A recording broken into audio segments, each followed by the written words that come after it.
Hi, it's Sarah Ezrin. So we're going to get going. We don't have much time today, but that doesn't mean we need to rush. Taking 2 blocks at the top of your mat on the medium setting, or you can also do this with some piled blankets or pillows. We're going to come into the back of the arms here. So it's this supported, almost softer puppy dog shape, or some practices call it anahatasana, the heart opening. Make sure the knees are far enough back. They're right underneath the hips. And then, so we're not on the elbow tip, but the back of the arm, the tricep. As you start to use gravity, use the space, the distance, to start to melt the heart towards the ground. And there's often a temptation, it's just the way the body works, to move in the areas that it is most open. So you'll notice the bum kind of sticking up, the neck kind of sticking out.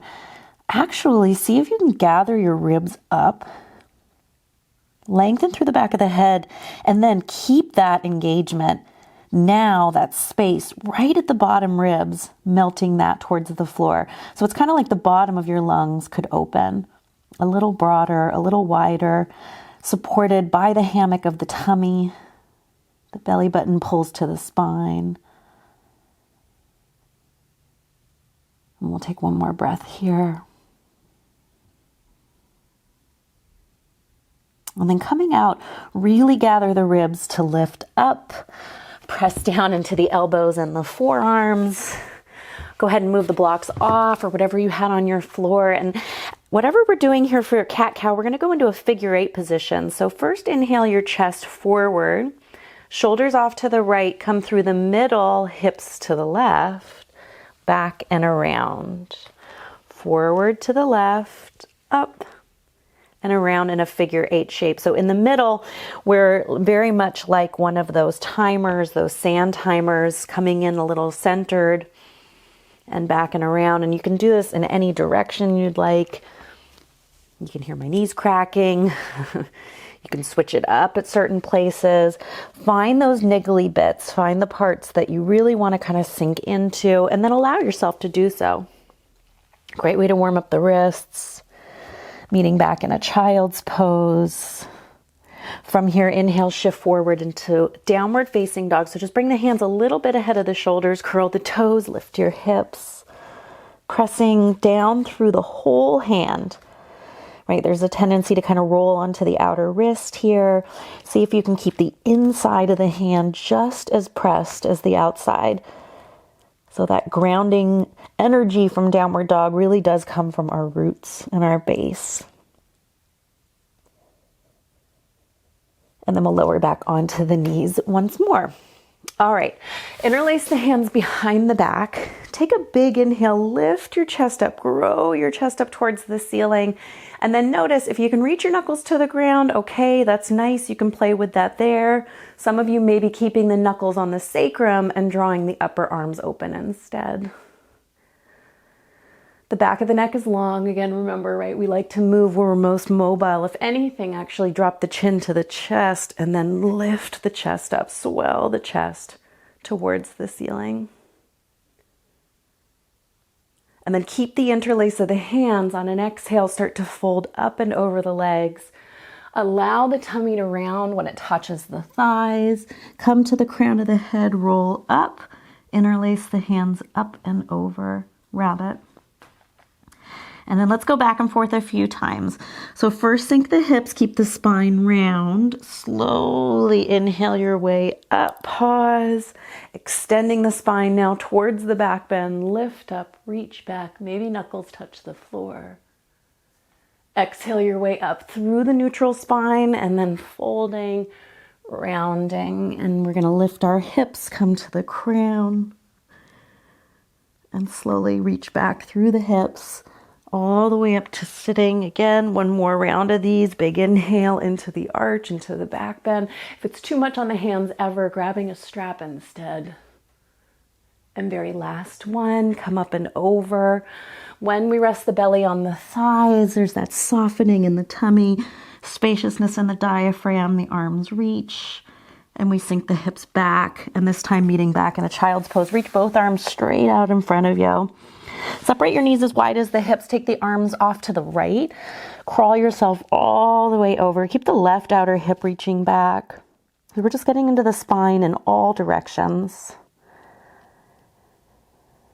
And we'll come over to the opposite side now. Left hand way over to the left. I take the right arm off to meet it. Hip reaching back. And you go as wide as you need to. You find the spots that you need to. And then we'll slowly come back up. Walk the hands all the way up. Sitting on your heels. I'm just going to face you so I see you. Coming into a gentle twist, and you can always use your block for this. Inhale, reach through the right arm. Exhaling, twisting towards the left. I like having a block on my back hand. It just kind of helps me sit up a little bit taller.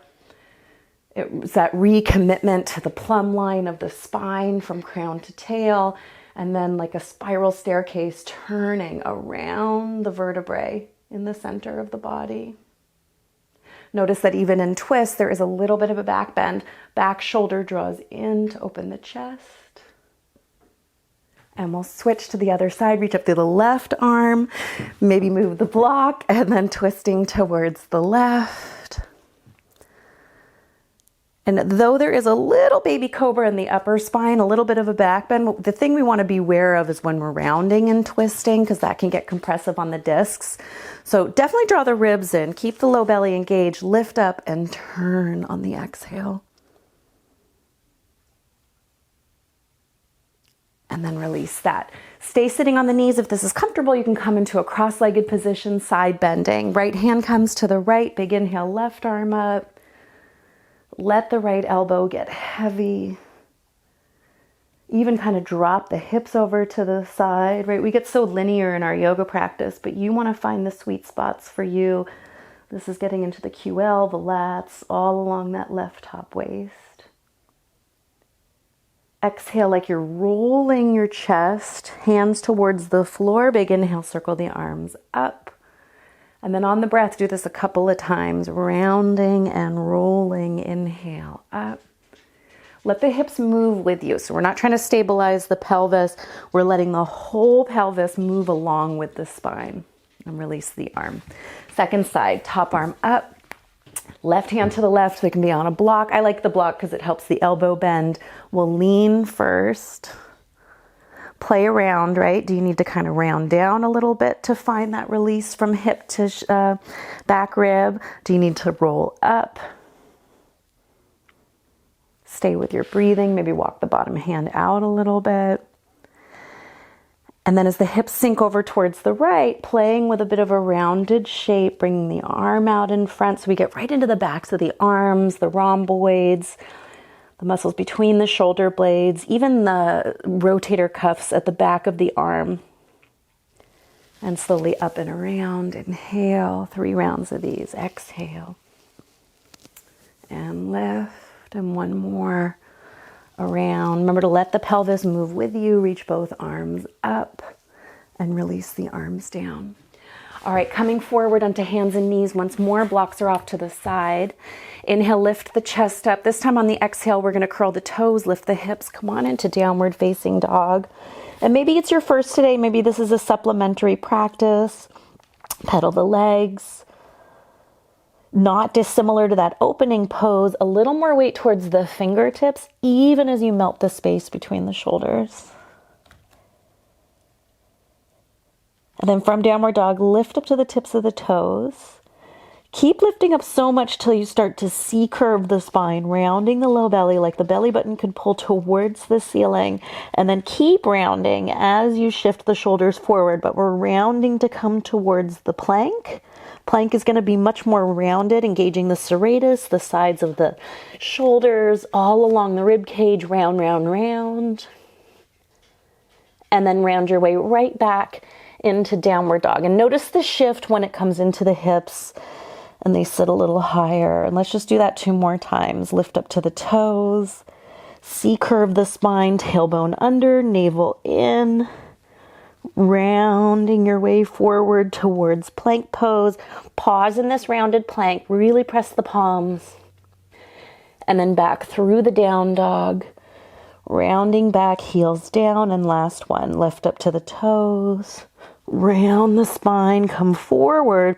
Now pause, keep this much width between the shoulders, reach your heels back, reach your chest forward. So now employing not just the serratus anterior, which are the muscles along the sides that wrap our rib cage around, but also a little bit of that squeezing of the shoulders towards each other, finding the neutral spine that we know and love, our Tadasana spine. Hold in plank, I know. Take one more breath. Downward facing dog. And then slowly let's come back onto the knees once more. Returning to the very first shape and just observing the difference. Blocks out in front, taking the back of the arm against the block for Anahatasana or puppy dog, whatever you want to call it. And then just notice the difference. Right, this area of the back of the heart, sometimes it takes a little time to let those curtains open, to spread wide. But once they are, the sun shines through, the brightness of the heart. And we'll very slowly walk the knees in, sit back onto your heels.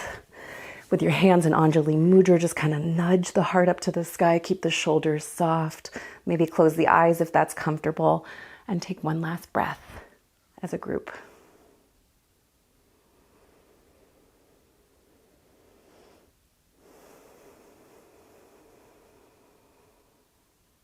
Thank you so much for practicing with me today. And always, I'm Sarah Ezrin.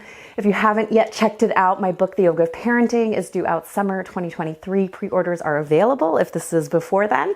And I always love hearing from you. So please do send messages, and just so much love. Try to keep this space open today. Think of those curtains, and all the best from me to you. Thank you.